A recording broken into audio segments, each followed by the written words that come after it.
₹7,000 ಕೊಟ್ಟು ಸೇರ್ಕೊಳ್ಳಿ.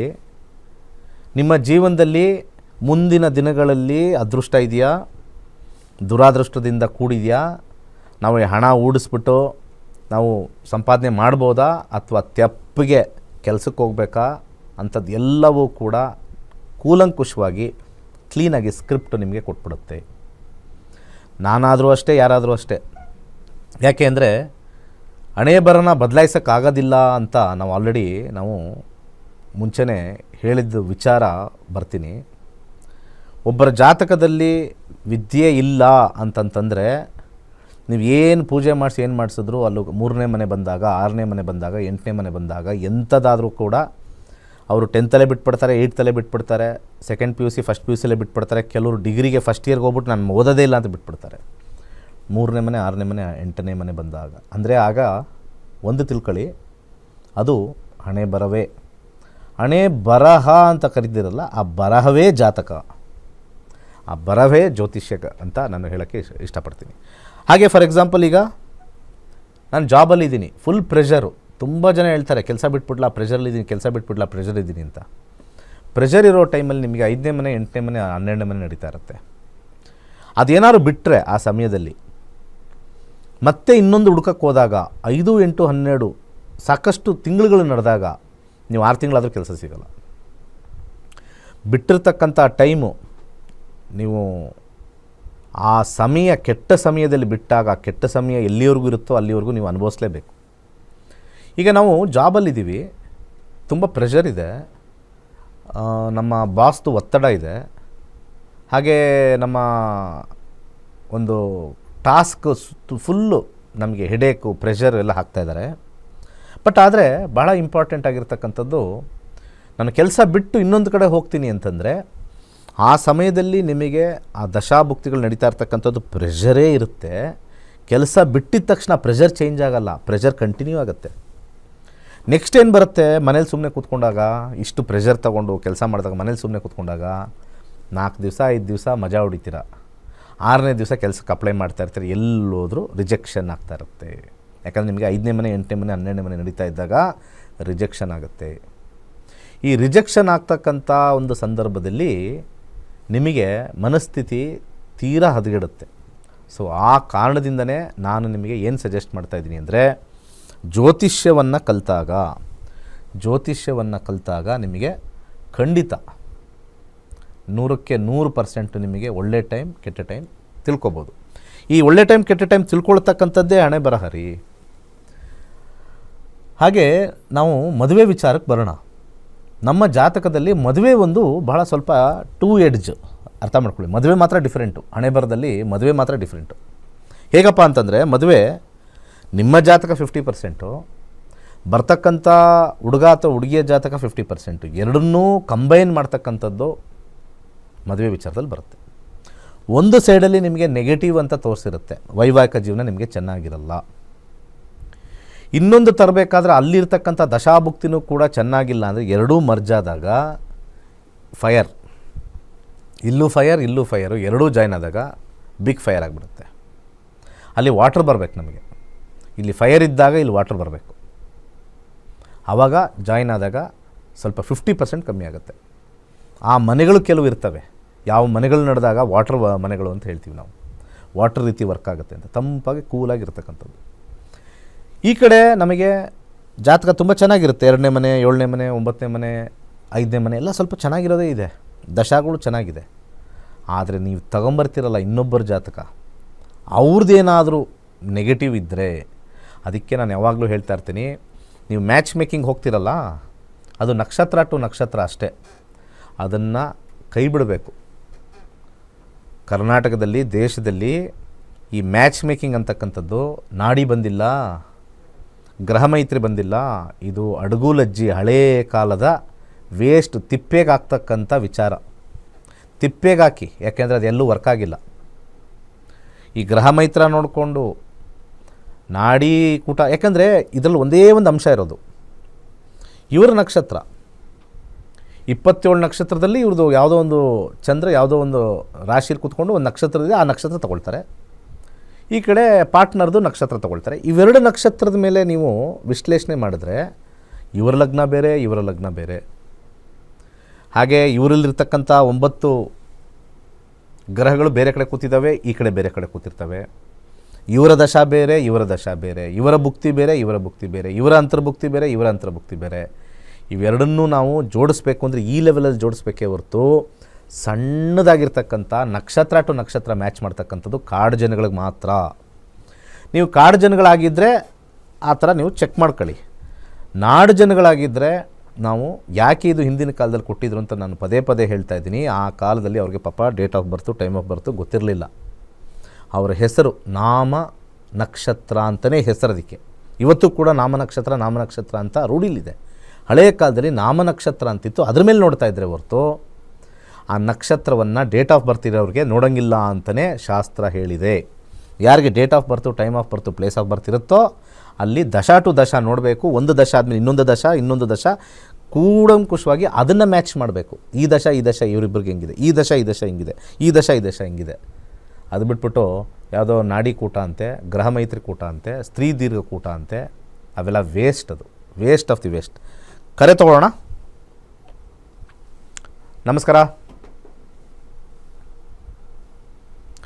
ಮಾತಾಡಿ. ನಮಸ್ಕಾರ. ನಮಸ್ತೆ. ಹಾಂ ಹೇಳಿ. ಸರಿತಾ ಅಂತ ಮೈಸೂರಿಂದ ಸ್ವಾಮಿ. ಹೇಳಿ, ಯಾರ ಬಗ್ಗೆ ಕೇಳಬೇಕು? ನನ್ನ ಮಗಂದು ಕೇಳಬೇಕಿತ್ತು ಸ್ವಾಮಿ. ಡೇಟ್ ಆಫ್ ಬರ್ತ್ ಹೇಳಿ. 2/3/2006. 2 ಮಾರ್ಚ್ 2006. ಸಮಯ ಬೆಳಿಗ್ಗೆ 9:30. 9:30. ಹುಟ್ಟಿದೂರು ಅಲ್ಲೇ ಇದ್ರ ಹಾಸನ. ಅಲ್ಲೇ ಹಾಸನ ಹತ್ರನಾ? ಹಾಸನ. ಅಲ್ಲೇ ಹಾಸನ ಹತ್ರ. ಹಾಸನ ಹತ್ರನಾ? ಹಾಸನ. ಹಂಗೇಳಿ. ಮೇಷ ಲಗ್ನದಲ್ಲಿ ಹುಟ್ಟಿದ್ದಾರೆ, ಮೀನ ರಾಶಿಯಲ್ಲಿ ಹುಟ್ಟಿದ್ದಾರೆ, ರೇವತಿ ನಕ್ಷತ್ರ. ಈಗ ಸದ್ಯಕ್ಕೆ ಶುಕ್ರ ದಶೆ 28ರಿಂದ ಸ್ಟಾರ್ಟ್ ಆಗುತ್ತೆ, ಕೇತು ದಶೆ ನಡೀತಾ ಇದೆ. ಪ್ರಶ್ನೆ ಯಾವುದ್ರಲ್ಲಿ ನೋಡಬೇಕು? ಪ್ರಶ್ನೆ ಒಂದು ವಿದ್ಯಾಭ್ಯಾಸ ಮತ್ತೆ ಉದ್ಯೋಗ ಹೇಗಿದೆ? 12 ಚೆನ್ನಾಗಿದೆ. ಏನು ಓದ್ತಾ ಇದ್ದಾರೆ? ಅವನು ಈಗ 3rd ಸೆಮ್ ಮಾಡ್ತಾ ಇದ್ದಾನೆ ಸ್ವಾಮಿ. ಚೆನ್ನಾಗಿದೆ ಅಂತ ಅದಕ್ಕೆ ಹೇಳಿದ್ದು. ಫಸ್ಟ್ ಕ್ಲಾಸ್ ಆಗಿದೆ. 28 ಆದಮೇಲೆ ಅತ್ಯಂತ ಉತ್ತಮವಾಗಿರ್ತಕ್ಕಂಥ ಜಾಬಲ್ಲಿ ಇರ್ತಾರೆ. ಯಾಕೆ ಅಂದರೆ ಶುಕ್ರ ದಶನ ನೋಡ್ಬೇಕು ನಾವು ಯಾವಾಗಲೂ. ಇದು ಮುಗಿದೋಗುತ್ತೆ, 28ಕ್ಕೆ ಮುಗಿದೋಗುತ್ತೆ. ಇನ್ನು 20 ವರ್ಷ, 28ರಿಂದ 20 ವರ್ಷ, 28 ಆದಮೇಲೆ 38, 48, 20 ವರ್ಷ ಈ ಕಾಂಬಿನೇಷನ್ ರನ್ ಆಗುತ್ತೆ. ತುಂಬ ಅದ್ಭುತವಾಗಿರ್ತಕ್ಕಂಥ ಕಾಂಬಿನೇಷನ್. 10, 2, 7, 11 ಮತ್ತು 4, 10, 11. ವಾಹನ ತಗೊಳ್ತಾರೆ, ಮನೆ ಕಟ್ತಾರೆ. ಮದುವೆ ಸ್ವಲ್ಪ ವಿಳಂಬ ಆಗುತ್ತೆ, ಮದುವೆಯಲ್ಲಿ ಸ್ವಲ್ಪ ಡಿಲೇ ಮತ್ತು ಆಸಕ್ತಿ ಕಮ್ಮಿ ಇರುತ್ತೆ. ಅದು ಬಿಟ್ಟರೆ ಟಾಪ್ ಪೊಸಿಷನ್ಗೆ ಹೋಗ್ತಾರೆ. ಇಲ್ಲಿ 11ನೇ ಮನೆ ಆಗಿರ್ತಕ್ಕಂಥ ಸೂರ್ಯ ಬಲಗೈ ಉಂಗುರದ ಬೆರಳಿಗೆ ಒಂದು ಲೈಫ್ ಲಾಂಗ್ ಇರ್ತಕ್ಕಂಥದ್ದು. ಯಾಕಂದರೆ 20 ವರ್ಷ ಇರ್ತೀನಿ, 2 ವರ್ಷಕ್ಕೆ ಏನು ತಲೆ ಕೆಡಿಸ್ಕೊಳ್ಳೋದು ಅವಶ್ಯಕತೆ ಇಲ್ಲ. ಒಂದು ರೂಬಿ ಮಾಣಿಕ್ಯವನ್ನು ಧರಿಸಿ 6 ಮುಖದ ರುದ್ರಾಕ್ಷಿ ಹಾಕಿ ಒಳ್ಳೆಯದಾಗುತ್ತೆ. ಮುಂದಿನ ಕರೆಗೋಣ. ನಮಸ್ಕಾರ. ಹಲೋ, ನಮಸ್ಕಾರ ಗುರೂಜಿ.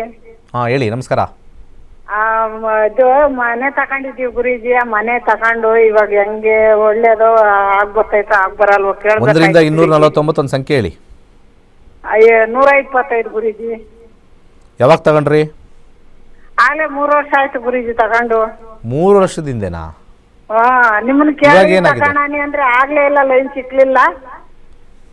ಲೈನ್ ಸಿಕ್ಕಿಲ್ಲ ಅಂತ ಹೇಳ್ತೀರಾ? ಕರೆ ಮಾಡ್ಬಿಟ್ಟು ನಮ್ಮನ್ನ ಭೇಟಿ ಮಾಡಕ್ ನಿಮ್ಗೆ ಆಗಲ್ಲ ಅಂತೀರಾ? ಫ್ರೀ ಸಿಕ್ಬಿಟ್ರೆ ಫ್ರೀ ತಗೊಳ್ತೀರಾ, ಲಕ್ಷಾಂತರ ರೂಪಾಯಿ ಮನೆ ಕಟ್ಟಕ್ಕೆ ಕೊಡ್ತೀರಾ. ನಮ್ಮನ್ನ ಭೇಟಿ ಮಾಡಕ್ಕೆ ಒಂದ್ ಸ್ವಲ್ಪ ದುಡ್ಡು ಇಟ್ಟಿರ್ತೀವಿ, ಅದಕ್ಕೆ ದುಡ್ಡು ಕೊಡಲ್ಲ. ಇದೇ ಜನಗಳು ಮಾಡ್ಕೊಳ್ಳೋದು. ಆಮೇಲೆ ಕಷ್ಟ ಬಂದಾಗ ಲಕ್ಷಾಂತರ ರೂಪಾಯಿ ಸುರಿತಾರೆ. ಇದೆಲ್ಲ ನಾಟಕ ಬೇಡ ನಮಗೆ. ಇದು ಓದಿಲ್ದಿರೋ ನಾಟಕ ಬೇಡ. ಇಲ್ಲಿ ಕರೆ ಮಾಡಕ್ಕೆಲ್ಲ ಗೊತ್ತು, ನಮಗೆ ಕಾಲ್ ಸಿಕ್ಕಿಲ್ಲ ಅಂತ ಅರ್ಥ ಆಗುತ್ತೆ, 3 ವರ್ಷ ಅಂತ ಗೊತ್ತಾಗುತ್ತೆ. ಅದನ್ನೇನು ವಿದ್ಯೆ ಅಂತ ತಗೊಂಬರೋದು? ಏನು ವಿದ್ಯೆ ಇರೋರೆಲ್ಲ ಏನು ಭಾಳ ಸಾಬಸ್ತ್ರ? ಅಲ್ಲಿ ವಿದ್ಯೆ ಮಾಡಿರೋರೆಲ್ಲ ವಾರ್ ಮಾಡ್ತಾವ್ರಲ್ಲ.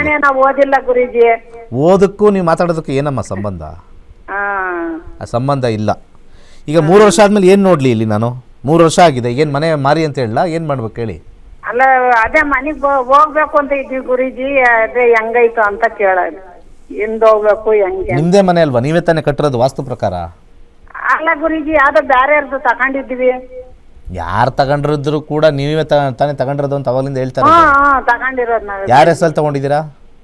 ನಮ್ಮ ಮಗಳ ಹೆಸರು ಗುರುಜಿ ಪ್ರೇಮಿಳಾ ಅಂತ. ನಿಮ್ಮ ಮಗಳಲ್ಲಿ ಮಗಳು ವಿದ್ರಾಸತ್ತ ಚೌಳೂರಾಗ ಐತೆ ಗುರುಜಿ. ಮತ್ತು ಅವ್ರು ತಾನೇ ಕಾಲ್ ಮಾಡಬೇಕು. ಅವ್ರು ಅದೇ ಲೈನ್ ಸಿಕ್ಲಿಲ್ಲ ಅಂತ ಅವ್ರು ಈ ನಡುವೆಲ್ಲಾನು ಹಿಂಗೆ ಇದು ಮಾಡಿ ಇವತ್ತು ಲೈನು ಸಿಗಲ್ಲ. ಒಂದು ಗುರುಗಳನ್ನ ಭೇಟಿ ಮಾಡೋಕ್ಕೆ ಸೋಂಬೇರಿತನೂ ಇದೆ, ಗುರುಗಳಿಗೆ ದಕ್ಷಿಣೆ ಕೊಟ್ಟು ಕೇಳಬೇಕು ಅನ್ನೋ ಇದೂ ಇಲ್ಲ ನಿಮಗೆ. ಎಲ್ಲ ಫ್ರೀಯಾಗಿ ಕೇಳ್ಕೊಳ್ಳೋಣ ಅಂತ ಫ್ರೀ ಗಿರಾಕಿಗಳು ಅಲ್ವಾ ನೀವು.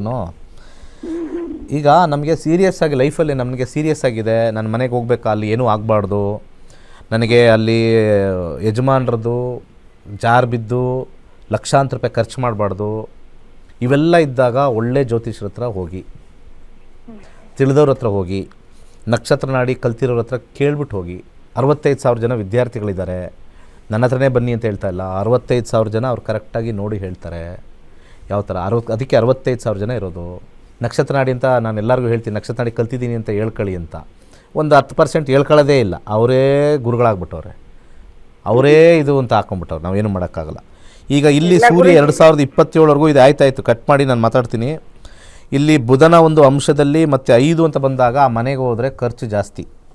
5ನೇ ಮನೆ ಬಂದರೆ ಭಾಳಕ್ಕೆ ಕಷ್ಟ. ಯಾವಾಗಲೂ ಅಷ್ಟೇ, ನಾನು ಬೇಕಾದ್ರೆ ತೋರಿಸ್ತೀನಿ ನೋಡಿ. ಇಲ್ಲಿ ನಾವು ಪ್ರಾಪರ್ಟಿ ಅಂತ ಹಾಕ್ತೀವಿ. ದಶಾದಲ್ಲಿ 5, 10, 5, 10 ಬಂದಾಗ ಆ ಮನೆ ನಿಮಗೆ ಆಗಬರಲ್ಲ ಅಂತ ಗ್ರಹಗಳು ಹೇಳಿದ್ದಾವೆ. ಆಲ್ರೆಡಿ ನೀವು ಹೋಗಬೇಕು ಅಂದರೆ ಹೋಗಿ ಸಫರಾಗಿ ಏನು ಮಾಡೋಕ್ಕಾಗತ್ತೆ? ಏನೂ ಮಾಡೋಕ್ಕಾಗಲ್ಲ. ಇಲ್ಲಿ ಸೂರ್ಯ ದಶಾ ನಡೀತಾ ಇದ್ದಾಗ 5-10 ಕಾಂಬಿನೇಷನ್ ಬರಬಾರ್ದು, ಏಳಿಗೆ ಆಗೋದಿಲ್ಲ. 5-10 ಕಾಂಬಿನೇಷನ್ ಯಾವ ಗ್ರಹದಿಂದ ಬಂದಿದೆ ಅಂತ ನೋಡೋಣ. ಆ 5-10 ಕಾಂಬಿನೇಷನ್ ಬುಧನಿಂದ ಬಂದಿದೆ ಅಂದರೆ ನರ್ವಸ್ ಪ್ರಾಬ್ಲಮ್ ಬರುತ್ತೆ. ಓಕೆ, ಮತ್ತೊಬ್ಬರಿದ್ದಾರೆ ಕಾಲರು. ನಮಸ್ಕಾರ, ಮಾತಾಡಿ. ಹಲೋ, ಹೇಳಿ. ಪುಷ್ಪ ಅಂತ ಹೇಳಿ. ಮಗಳು ಮದುವೆ ಕೇಳಬೇಕಾಗಿತ್ತು. ಹೇಳಿ. Date of birth? Date of birth ಬಂದು ಡಿಸೆಂಬರ್ 5, 1999. 11:20 ರಾತ್ರಿ, ಮೈಸೂರು. 11:20 ರಾತ್ರಿ, ಮೈಸೂರು. ಹುಟ್ಟಿದ ಊರು ಯಾವುದು? ಮೈಸೂರು. ಈಗ ಹುಡ್ಕಕ್ಕೆ ಶುರು ಮಾಡಿದ್ದೀರಾ? ನೋಡ್ತಾ ಇದೆ. ಸರಿ. 2028ವರೆಗೂ ಶನಿ ದಶೆ ನಡೀತಾ ಇದೆ. ಶನಿ ದಶೆಯಲ್ಲಿ 2028ವರೆಗೂ ಗುರು ಭುಕ್ತಿ, ಶನಿ ಮತ್ತು ಗುರು ಕಾಂಬಿನೇಷನ್ ನೋಡೋಣ. 2-7 ಕಾಂಬಿನೇಷನ್ನು ಇಲ್ಲಿ ಸ್ವಲ್ಪ ಸ್ಟ್ರಾಂಗ್ ಆಗಿಲ್ಲ. ವಿವಾಹಕ್ಕೆ ಬೇಕಾಗಿರ್ತಕ್ಕಂಥ 2ನೇ ಮನೆ ಮತ್ತು 7ನೇ ಮನೆ ಕಾಂಬಿನೇಷನ್ನು ದಶಾದಲ್ಲಿ ಇಲ್ಲದೆ ಇರೋದ್ರಿಂದ ಸ್ವಲ್ಪ ಒಳ್ಳೆ ವರ ಬರದೇ ಇರತಕ್ಕಂಥದ್ದು ಅಥವಾ ಬಂದಿರತಕ್ಕಂಥದ್ದು ರಿಜೆಕ್ಟ್ ಆಗಿರ್ತಕ್ಕಂಥದ್ದು ತೋರಿಸ್ತಾ ಇದೆ. ಭುಕ್ತಿಗೆ ಹೋಗೋಣ. ಭುಕ್ತಿಯಲ್ಲಿ 679 ಬಂದಿದೆ ಅಂಡರ್ಗ್ರೌಂಡಲ್ಲಿ. ಈ 79 ಅಂಡರ್ಗ್ರೌಂಡರಿಂದ ತುಂಬ ಪ್ರಯಾಸದಿಂದ 1 ವರ್ಷದಲ್ಲಿ ಆಗುತ್ತೆ, ತುಂಬ ಕಷ್ಟಪಟ್ಟು. ಆದರೆ ಮುಂದೆ ಬರ್ತಕ್ಕಂಥ ಶನಿ ಆದಮೇಲೆ ಬುಧದಶೆ ಬರುತ್ತೆ. ಬುಧದಶೆಯಲ್ಲಿ ವೈವಾಹಿಕ ಜೀವನ ಸ್ವಲ್ಪ ಚೆನ್ನಾಗಿರಲ್ಲ. ಬರ್ತಕ್ಕಂಥ ಹುಡುಗನ ಜಾತಕದಲ್ಲಿ 2ನೇ ಮನೆ, 7ನೇ ಮನೆ, 9ನೇ ಮನೆ ಇದ್ದರೆ ಮಾತ್ರನೇ ಇವರಿಬ್ಬರಿಗೂ ಮ್ಯಾಚ್ ಆಗುತ್ತೆ, ಇಲ್ಲಾಂದರೆ ಮ್ಯಾಚ್ ಆಗೋಕ್ಕೆ ಸಾಧ್ಯನೇ ಇಲ್ಲ. ಯಾಕೆಂದರೆ 8ನೇ ಮನೆ ನಿಮ್ಮ ಮನೆಗೆ ಬಂದು ಕುತ್ಕೊಂಡ್ಬಿಡ್ತಾರೆ. 4ನೇ ಮನೆಯೂ ಆಸಕ್ತಿ ಇಲ್ಲ. ಮುಂದಿನ ದಶ ನೋಡಿಕೊಂಡು ನಾವು ಹೇಳಬೇಕಾಗತ್ತೆ. ಇಲ್ಲಿ ಆಲ್ಮೋಸ್ಟ್ 50% ವೈವಾಹಿಕ ಜೀವನ ಕೆಟ್ಟೋಗಿದೆ. ಇನ್ನು ತರೋದನ್ನು ಏನಾರು ಈ ಥರ ನೀವು 8ನೇ ಮನೆ 4ನೇ ಮನೆ ನಡೀತಾ ಇರ್ತಕ್ಕಂಥ ದಶ ತಂದರೆ ಇಬ್ಬರು ಜಗಳ ಆಡಿಕೊಂಡು ಕೋರ್ಟ್ಗೆ ಹೋಗ್ತಕ್ಕಂಥದ್ದು ಬರೆದಿಟ್ಟಿದೆ. 8-5 ಅಷ್ಟು ಒಳ್ಳೆಯದಲ್ಲ. 4-1 ಇಂಟ್ರೆಸ್ಟ್ ಕಮ್ಮಿ ಆಗುತ್ತೆ. ಯಾಕೆಂದರೆ ಸೂರ್ಯನ ನಕ್ಷತ್ರದಲ್ಲಿ ನೆಕ್ಸ್ಟು 4 ಬರುತ್ತೆ. ಭಾಳ ಇಂಟ್ರೆಸ್ಟ್ ಕಮ್ಮಿ ಕಳ್ಕೊಳ್ತಾರೆ. ವೈವಾಹಿಕ ಜೀವನದಲ್ಲಿ ಗಲಾಟೆ ಜಾಸ್ತಿ ಇರುತ್ತೆ 8ನೇ ಮನೆ ಬಂದಾಗ. ಅವರ ಜಾತಕ ಸಮಾಧಾನವಾಗಿರ್ತಕ್ಕಂಥ ಜಾತಕ ತಂದಿಲ್ಲಿ ಕೂರಿಸ್ಬೇಕು. This is the art of match making. ಒಳ್ಳೆಯದಾಗಲಿ. ಒಂದು ಬ್ರೇಕ್ ತೊಗೊಳ್ಳೋಣ. ಬ್ರೇಕ್ ಆದಮೇಲೆ ಮತ್ತೆ ವಾಪಸ್ ಬರೋಣ.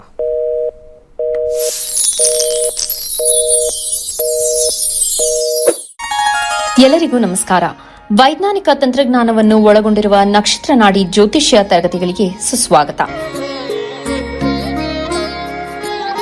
ಈ ತರಗತಿಗಳಲ್ಲಿ ಪಂಡಿತ್ ದಿನೇಶ್ ಗುರೂಜಿ ಅವರು ಕಲಿಸಿಕೊಡುವ ವಿಚಾರಗಳೆಂದರೆ ನಮ್ಮ ಬ್ರಹ್ಮಾಂಡದ ಸೃಷ್ಟಿ, ವಿಷ್ಣುವಿನ ದಶಾವತಾರಗಳಲ್ಲಿ ವೈಜ್ಞಾನಿಕ ಆಧಾರ, 4 ಯುಗಗಳು, ಉತ್ತರ ಧ್ರುವದ ಪ್ರಾಮುಖ್ಯತೆ, ನಕ್ಷತ್ರಗಳು, ರಾಶಿಗಳು, ರಾಹು ಮತ್ತು ಕೇತು ಪುರಾಣ, ರಾಶಿ ಚಕ್ರದಲ್ಲಿ 27 ನಕ್ಷತ್ರಗಳ ಸ್ಥಾನ, ರಾಶಿ ಚಕ್ರದ ಡಿಗ್ರಿ ಲೆಕ್ಕಾಚಾರ, ನಕ್ಷತ್ರದ 108 ಪಾದಗಳು, ದಶಾ ಲೆಕ್ಕಾಚಾರ, ರಾಶಿ ಚಕ್ರದ ಗುಣಲಕ್ಷಣಗಳು, ಲಗ್ನದ ಪ್ರಾಮುಖ್ಯತೆ, ಲಗ್ನ ಲೆಕ್ಕಾಚಾರ, ದಿನಗಳಲ್ಲಿ ಲಗ್ನವನ್ನು ಕಂಡುಹಿಡಿಯುವ ಸರಳ ಲೆಕ್ಕಾಚಾರ, ಲಗ್ನದಿಂದ ವಿವಿಧ ಮನೆಗಳಲ್ಲಿನ ಗ್ರಹಗಳು, ನಕ್ಷತ್ರ ನಾಡಿ ತತ್ವಗಳು, ಗ್ರಹಾಧಿಪತಿ, ನಕ್ಷತ್ರಾಧಿಪತಿ, ಉಪ ನಕ್ಷತ್ರಾಧಿಪತಿ ಲೆಕ್ಕಾಚಾರ, ಪ್ರಶ್ನಾಶಾಸ್ತ್ರದ ಮುಖೇನ 249 ವಿಭಾಗಗಳ ಲೆಕ್ಕಾಚಾರ, ವಿಶ್ಲೇಷಣೆಯಲ್ಲಿ ದಶಾ, ಭುಕ್ತಿ, ಅಂತರ್ಭುಕ್ತಿಯ ಅರ್ಥ, ಜಾತಕದಲ್ಲಿ, ಶಿಕ್ಷಣದಲ್ಲಿ ಆಯ್ದುಕೊಳ್ಳಬಹುದಾದ ಕೋರ್ಸ್, ಪಡೆಯಬಹುದಾದ ಶೇಕಡಾವಾರು ಯಶಸ್ಸು,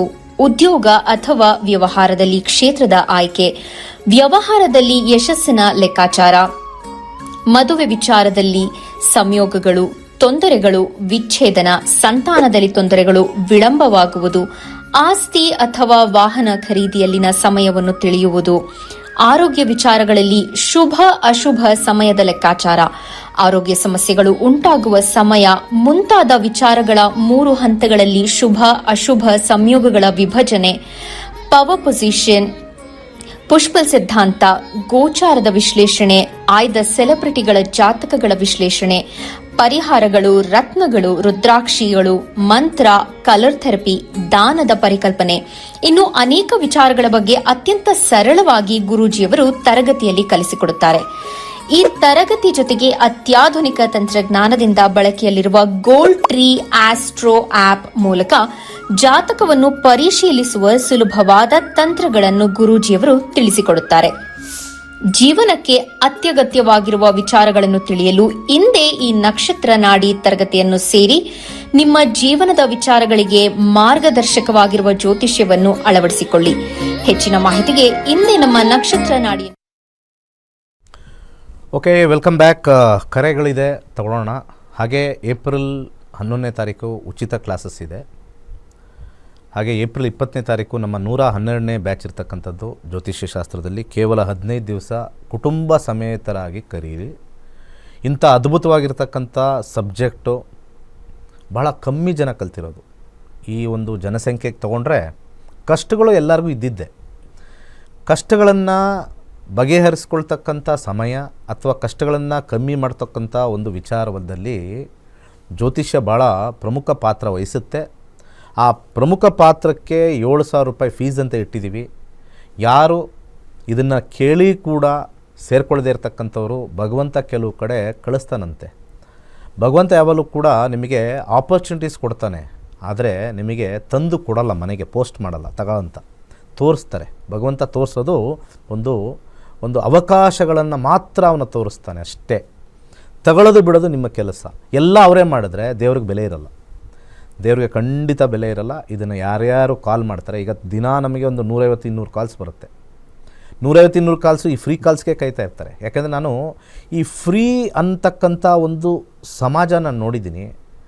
ಅವರಿಗೆ ಏಳಿಗೆ ಆಗಬೇಕು ಅನ್ನೋ ಒಂದು ಮನಸ್ಥಿತಿ ಬಂದಾಗ ಏಳಿಗೆ ಆಗ್ತಾರೆ, ಇಲ್ಲಾಂದರೆ ಆ ಫ್ರೀಯಲ್ಲೇ ಇರ್ತಾರೆ, ಆ ಫ್ರೀಯಾಗೇ ಇರ್ತಾರೆ, ಫ್ರೀಯಾಗೇ ಜೀವನ ನಡೆದೋಗುತ್ತೆ. ಯಾಕೆ ಈ ಮಾತು ಹೇಳ್ತಾ ಇದ್ದೀನಿ ಅಂತಂದರೆ, ಭಾಳಷ್ಟು ಜನ 3 ವರ್ಷ ಆದಮೇಲೆ ನಾನು ಯಾಕಾರು ಸೇರ್ಕೊಂಡಿಲ್ಲ, 3 ವರ್ಷ ಯಾವುದಕ್ಕೂ ದುಡ್ಡು ಹಾಕಿ ಹಾಳು ಮಾಡ್ಕೊಂಡೆ, ಯಾರನ್ನ ಮದುವೆ ಆಗಿ ಹಾಳು ಮಾಡ್ಕೊಂಡೆ, ಯಾವುದೋ ಜಾಬ್ ಮಾಡ್ಕೊಂಡು ಹಾಳು ಮಾಡ್ಕೊಂಡೆ ಅಂತ ಆಮೇಲೆ ಬಂದು ಇದೆಲ್ಲ ಇತ್ತಲ್ವಾ, ನನಗೆ ಫಸ್ಟೇ ಕಲ್ತಿದ್ರೆ ನೋಡ್ಬೋದಾಗಿತ್ತಲ್ವಾ. ಈ ವಿಚಾರಕ್ಕೆ ಭಗವಂತ ನಿಮಗೆ ಅವಕಾಶಗಳನ್ನು ಕೊಡ್ತಾನೆ. ಈ ಅವಕಾಶಗಳನ್ನು ಮಿಸ್ ಮಾಡ್ಕೊಳ್ಳೋದೇ ನೀವು. ಅರ್ಥ ಆಯ್ತಾ? ಸಾಕಷ್ಟು ಅವಕಾಶಗಳು ಕೊಡ್ತಾನೆ. ಫಾರ್ ಎಕ್ಸಾಂಪಲ್, ಒಬ್ಬರು ಜಾಬು ನನಗೆ 30,000 ಬಂದ್ರೇ ನನಗೆ ಕೆಲಸ ಸೇರ್ಕೊಳ್ಳೋದು ಅಂತ ಹೇಳ್ತಾರೆ. ಅವ್ರ ಪಾಪ 15,000 ಅವಕಾಶ ಕೊಟ್ಟಿರ್ತಾನೆ, ಸೇರ್ಕೊಳ್ಳಲ್ಲ. ನಮ್ಮ ಯಂಗ್ಸ್ಟರ್ಸ್ಗಳು ನನಗೆ ಜಾಸ್ತಿ ಸಂಬಳನೇ ಬರಬೇಕು, ಆ ಕಂಪ್ನಿ ನನಗೆ ಇಷ್ಟ ಇಲ್ಲ, ಇದಿಷ್ಟ ಇಲ್ಲ ಅಂತೆಲ್ಲ ಬ್ರ್ಯಾಂಡ್ ಮಾಡ್ಕೊಂಬಿಡ್ತೀರ. ಇವರೇ ಬ್ರ್ಯಾಂಡ್ ಇಲ್ಲ, ಏನೋ ಬ್ರ್ಯಾಂಡೇ ನಾನು ಹೋಗಬೇಕು, ನಾನು ಬ್ರ್ಯಾಂಡೆಡ್ ಅಂದ್ಕೊಂಡು. ಇವರೇ ಬ್ರ್ಯಾಂಡೆಡ್ ಇಲ್ಲ, ಬ್ರ್ಯಾಂಡ್ ಬೇಕು ಅಂತಿರ್ತಾರೆ. ಯಾವ್ದು ಸಿಗುತ್ತೋ ಭಗವಂತ ಏನು ಕೊಟ್ಟಿರ್ತಾನೋ ಜಾತಕ ನೋಡ್ಕೋಬೇಕು. ಮುಂದಿನ ದಿನಗಳಲ್ಲಿ ಜಾಬ್ ಆಪರ್ಚುನಿಟೀಸ್ ಸ್ವಲ್ಪ ಟಫ್ ತೋರಿಸ್ತಾ ಇದೆ, ಸೇರ್ಕೊಂಬಿಡೋಣ. ಆ 15,000ಕ್ಕೆ ಸೇರಿಕೊಂಡ್ರೆ 1 ವರ್ಷ ವರ್ಕ್ ಮಾಡಿ, ಆ ಎಕ್ಸ್ಪೀರಿಯನ್ಸ್ ಆಮೇಲೆ ನೆಕ್ಸ್ಟ್ ದೊಡ್ಡ ಕಂಪ್ನಿ ಏನು ಮಾಡ್ತಾರೆ, ಫ್ರೆಷರ್ಸ್ ಕರೆಯಲ್ಲ. 1 ವರ್ಷ ಎಕ್ಸ್ಪೀರಿಯನ್ಸರು ಬೇರೆ ಕಂಪ್ನಿಯವರು ಬನ್ನಿ ಅಂತಾರೆ, ನಿಮ್ಗೆ 40,000 ಕೊಡ್ತೀವಿ ಅಂತಾರೆ. ನನಗೆ ಆ ಕಂಪ್ನಿಗೆ ಟ್ರೈನಿಯಾಗಿ ಹೋಗಬೇಕಾಯಿತು 25,000ಕ್ಕೆ. ನೀವು ಅಲ್ಲಿ 1 ವರ್ಷ ಆದಮೇಲೆ 40,000-50,000ಕ್ಕೆ ಜಾಯ್ನ್ ಆಗ್ತೀರಾ. ಇದು ಭಗವಂತನ ಇಚ್ಛೆ, ನಿಮ್ಮ ಜಾತಕದ ಮೇಲೆ ಕೊಟ್ಟಿರ್ತಾನೆ. ಅದಕ್ಕೆ ನಿಮಗೆಲ್ಲ ಒಂದೇ ಒಂದು ಹಿತವಚನ ಹೇಳೋದು, ಜೀವನಕ್ಕೋಸ್ಕರ ಈ ಒಂದು ಕಾರ್ಯಕ್ರಮ ಮಾಡ್ತಾ ಇರೋದು. ಈ ನಕ್ಷತ್ರ ನಾಡಿ ಕಾರ್ಯಕ್ರಮ ಜೀವನಕ್ಕೋಸ್ಕರ. ಈ ಜೀವನ ತಿಳ್ಕೊಳ್ಳಿ ಹೇಗೆ ಅಂತ ಇದೊಂದು ಎಕ್ಸಾಂಪಲ್ ತೋರಿಸ್ತಾ ಇದೆ. ಯಾವುದೊಂದು ಕಾಲ್ ಬರುತ್ತೆ, ಹಿಂಗೆ ಹಾಕಿ ತೋರಿಸ್ತೀವಿ, ಈ ಥರ ಹಿಂಗೆಲ್ಲ ತಿಳ್ಕೊಬೋದು ಅಂತ ಎಕ್ಸಾಂಪಲ್ ತೋರಿಸ್ತಾ ಇರೋದು. ನಿಮಗೆ ಇಲ್ಲಿ ಕಾಲ್ ಮಾಡೋದೇ ಜೀವನ ಆಗಬಾರ್ದು. ಅರ್ಥ ಆಯ್ತಲ್ಲ ಎಲ್ಲರಿಗೂ? ಇಲ್ಲಿ ಕಾಲ್ ಮಾಡಿಕೊಂಡು ಇರೋ ಬರೋದೆಲ್ಲ ನೀವೇ ಕೇಳ್ಕೊಂಡು ಇಲ್ಲೇ ಫ್ರೀ ಗಿರಾಕಿಗಳಾಗಿ ಜೀವನ ಮಾಡಬಾರ್ದು. ಲಕ್ಷಾಂತರ ರೂಪಾಯಿ ಬೇರೆ ಕಡೆ ತಿನ್ನೋಕ್ಕೆ, ಓಡಾಡೋಕ್ಕೆ, ಯಾವುದೋ ಒಂದು ಪಾರ್ಟಿಗೆ ಖರ್ಚು ಮಾಡ್ತಿರಲ್ಲ, ಅದನ್ನು ಆಲೋಚನೆ ಮಾಡಿ. ಇಲ್ಲಿ ನಿಮಗೆ ತೋರಿಸ್ತಾ ಇರೋದು ಇದು ಸುಲಭದ ಸಬ್ಜೆಕ್ಟು, ಯಾರು ಬೇಕಾದ್ರೂ ಕಲಿತು ಇದನ್ನು ನಾವು ನಮ್ಮ ಜೀವನಕ್ಕೆ ಅಳವಡಿಸ್ಕೊಂಡು ನೆಮ್ಮದಿಯಾಗಿರ್ಬೋದು ಅಂತ ಹೇಳ್ತಕ್ಕಂಥ ಒಂದು ವಿಚಾರಕ್ಕೆ ಈ ಕಾರ್ಯಕ್ರಮ ಇರೋದು. ಕರೆ ತೊಗೊಂಡೋಗೋಣ. ನಮಸ್ಕಾರ. ಹಲೋ, ನಮಸ್ಕಾರ ದಿನೇಶ್ ಗುರುಜಿ. ಜೋರಾಗಿ ಹೇಳಿ. ಹಲೋ ಮಾತಾಡಿ ಸರ್. ನಮ್ಮ ಮಗಳದು ಮದುವೆದು ಕೇಳಬೇಕಾಗಿತ್ತು. ಹೇಳಿ. 29/11/1990. ನಾನು ಹೇಳಿದ್ದೆಲ್ಲ ಕೇಳಿಸ್ಕೊಂಡ್ರಿ ತಾನೇ? ಹಾ, ಕೇಳಿಸ್ಕೊಂಡೆ. ಇದು ನಿಮಗೂ ಅನ್ವಯಿಸುತ್ತೆ. 29/11/1997 8:55 AM. ಅದು ಮಗಳದು ಮದ್ವೆ ಇದಾಗಿದೆ, ಡಿವೋರ್ಸ್ ಆಗಿದೆ. ಮತ್ತೆ ಪ್ರಯತ್ನ ಪಡ್ತಾ ಇದೀವಿ. ಯಾಕೆ ಡಿವೋರ್ಸ್ ಆಯ್ತು? ನನಗೊಂದು ಮಾತು ಹೇಳಿ. ನೀವು ಯಾಕೆ ಜಾತಕ ಯಾರಿಗೂ ತೋರಿಸ್ಲಿಲ್ವಾ? ಅಂದ್ರೆ ಜಾತಕ ತೋರ್ಸಿದ್ವಿ, ಅದು ಮಿಸ್ಗೈಡ್ ಆಗಿ ಅದು ಏನೇನೋ ಪ್ರಾಬ್ಲಮ್ ಆಗಿ ಮತ್ತೆ ಆಮೇಲೆ ಜಾತಕ. ಹುಟ್ಟಿದ ಊರು ಯಾವುದು? ಊರು ಯಾವುದು? ನಮ್ಮೂರು ಬೆಂಗಳೂರು. ಅಲ್ಲ, ಹುಟ್ಟಿದ ಊರು ಬೆಂಗಳೂರಾ? ಹೌದೌದು. ಸೊ ಹಂಗೆ ಹೇಳ್ಬೇಕಾ ನಾವು? ಹುಟ್ಟಿದ ಊರು ಯಾವುದು ಅಂದರೆ ನಮ್ಮೂರು ಬೆಂಗಳೂರು. ನಮ್ಮೂರು ಬೆಂಗಳೂರು. ಆಯ್ತು. 28 ವರ್ಷ ಆಲ್ರೆಡಿ ಮದುವೆಯಾಗಿ 28 ವರ್ಷಕ್ಕೆ ಒಂದು ಡೈವರ್ಸ್ ಆಗೋಗಿದೆ. ಒಂದೇ 3 ದಿವಸ ಅವ್ರ ಮನೆಯಲ್ಲಿ ಇದ್ದಿದ್ದು. ಸರಿ. ಬುಧ ದೇಶ ನಡೀತಾ ಇದೆ. 12/8 ಅಂತ ಬಂದಾಗ ಇಲ್ಲಿ ಮ್ಯಾರೇಜ್ ಅಂತ ಬಂದಾಗ 12 ತೋರಿಸ್ತಾ ಇದೆ. ಹಾಗೆ ಇಲ್ಲಿ 2ನೇ ಮನೆ ಅಂಡರ್ಗ್ರೌಂಡಲ್ಲಿ ತೋರಿಸ್ತಾ ಇದೆ, 8 ತೋರಿಸ್ತಾ ಇದೆ. ಯಾವಾಗ ಮದುವೆ ಆಗಿದೆ? ಯಾವ ಇಸ್ವಿಲಿ, ಯಾವ ಊರಲ್ಲಿ, ಎಲ್ಲಿ? ಇಲ್ಲಿ ಬೆಂಗಳೂರಲ್ಲೇ ಆಗಿದ್ದು. ಮೇ 3/4/2025 ಆಗಿದ್ದು. ನಿಮ್ಮ ಹುಡುಗಿ ಜಾತಕ ಚೆನ್ನಾಗಿದೆ ಮದುವೆಗೆ, ಆದರೆ ಅವ್ರು ತಗೊಂಬಂದಿರ್ತಕ್ಕಂಥ ಜಾತಕ ಅಲ್ಲಿ ನೋಡ್ರೆ ಗೊತ್ತಾಗ್ಬಿಡುತ್ತೆ, ಟಾರ್ಚರ್ ಕೊಟ್ಟಿರ್ತಾನೆ. ಇದನ್ನೇ ನಾನು ಹೇಳೋದು. ಇವರ ಜಾತಕ ಚಲ್ಲಿ ಹೆಚ್ಚು ಕಮ್ಮಿ ಯಾವುದು ನೆಗೆಟಿವ್ ಜಾಸ್ತಿ ಇಲ್ಲ. ಬಂದಿರತಕ್ಕಂಥ ಜಾತಕ ಇವಾಗ ಹಾಕಿ ಟೈಮ್ ಇಲ್ಲ ತೋರ್ಸೋಕ್ಕೆ. ಅದೇನಾದ್ರು ಇದ್ದಿದ್ರೆ ನಾನು ಹಾಕಿ ತೋರಿಸ್ತಾ ಇದ್ದೆ, ಯಾವ ಥರ ಸೆಲೆಕ್ಟ್ ಮಾಡಿದ್ದೀವಿ ನಾವು ಅಂತ. ಆ ಕಾರಣದಿಂದನೇ ಸ್ವಲ್ಪ ನೆಕ್ಸ್ಟ್ ಬರೋ ಜಾತಕನ ತೋರಿಸಿ ಮಾಡಿ. ಚಂದ್ರ 2-9 ಕಾಂಬಿನೇಷನ್ ತೋರಿಸ್ತಾ ಇದೆ. ಚಂದ್ರ ಭುಕ್ತಿ ಮುಗಿಯೋ ಅಷ್ಟಕ್ಕೆ ಇನ್ನೊಂದು ಹುಡುಗ 9ನೇ ಮನೆ ಕಾಂಬಿನೇಷನು ಬರ್ತಾ ಇದೆ. 2027 ಫೆಬ್ರವರಿ ಒಳಗಡೆ 2ನೇ ಮದುವೆಗೆ 9ನೇ ಕಾಂಬಿನೇಷನ್ ಇನ್ಕ್ಲೂಡ್ ಆಗುತ್ತೆ. 2-9 ಇನ್ಕ್ಲೂಡ್ ಆಗುತ್ತೆ. 2027 ಫೆಬ್ರವರಿ ಒಳಗಡೆ ಮದುವೆ ಖಂಡಿತ ತೋರಿಸ್ತಾ ಇದೆ. 3-2 ಕಾಂಬಿನೇಷನ್ನ ನಾವು ಉಂಗುರವಾಗಿ ಸಜೆಸ್ಟ್ ಮಾಡ್ತೀವಿ. 3-2 ಕಾಂಬಿನೇಷನ್ ಶನಿ ಬಂದಿರೋದ್ರಿಂದ ಬಲಗೈ ಮಧ್ಯದ ಬೆರಳಿಗೆ ಒಂದು ಬ್ಲೂ ಸಫೈರ್ ಹಾಕ್ಕೊಳ್ಳಿ. ಜ್ಯೋತಿಷ್ಯ ಕಲೀರಿ. ಕಲಿತಾಗ ಬರ್ತಕ್ಕಂಥ ಹುಡುಗನ ಜಾತಕ ನೋಡಿ ನಿರ್ಣಯ ತಗೊಳ್ಬೋದು. ಹಾಗೆ ಹೇಳ್ತಾ, ಏಪ್ರಿಲ್ 11ನೇ ತಾರೀಕು ಉಚಿತ ತರಗತಿಗಳಿದ್ದಾವೆ. ರಿಜಿಸ್ಟರ್ ಮಾಡ್ಕೊಳ್ಳಿ. ನಂಬರ್ ಬರ್ತಾರೆ, ರಿಜಿಸ್ಟರ್ ಮಾಡ್ಕೊಂಡು ಕೂತ್ಕೊಂಡು ನೋಡೇ ಬಿಡೋಣ, ಕಲಿಬೋದಾ ಅಂತ ನೋಡೇ ಬಿಡೋಣ ಅಂತ ಕಲೀರಿ. ಇಂಥ ಅವಕಾಶ ಕರ್ನಾಟಕದಲ್ಲಿ ಯಾವ ಜ್ಯೋತಿಷರು ಕೊಡ್ತಾ ಇಲ್ಲ ರೀ, ಯಾವ ಟಿ ವಿಲೂ ಕೊಡ್ತಾ ಇಲ್ಲ. ಯಾವ ಟಿ ವಿಯವರು ಬನ್ನಿ ನಮ್ಮ ಹತ್ರ ನಿಮಗೆ ಚೆನ್ನಾಗಿ ಮಾಡ್ತೀವಿ ಅಂತ ಹೇಳೋರೇ ಜಾಸ್ತಿ. ನಾನು ಕಲಿಸ್ಕೊಡ್ತಾ ಇದ್ದೀನಿ. ವಿದ್ಯೆ ಕಲಿಸ್ಕೊಳ್ಳೋರ ಹತ್ರ ಬರಬೇಕು.